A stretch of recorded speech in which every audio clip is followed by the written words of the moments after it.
Papu, don't talk.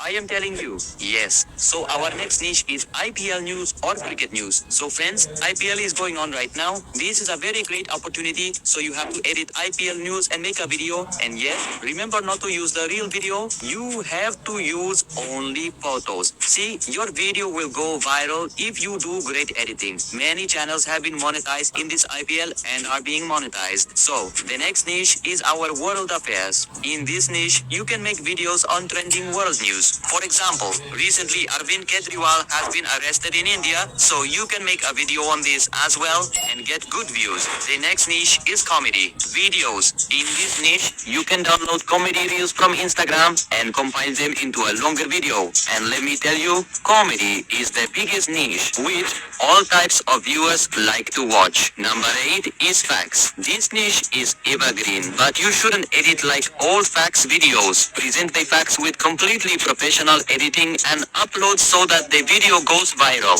So, the next niche is our salary. In this niche, you have to tell about the salaries of high positions. For example, what is the salary of the Prime Minister? Similarly, for the Chief Minister, you can make a video on this. The 11th niche is our archaeology. In this, you can talk about ancient civilizations and the old items found in excavations. This niche is number 1 and you can grow quickly in it. Oh, I've told you about so many niches and you still haven't subscribed to the channel.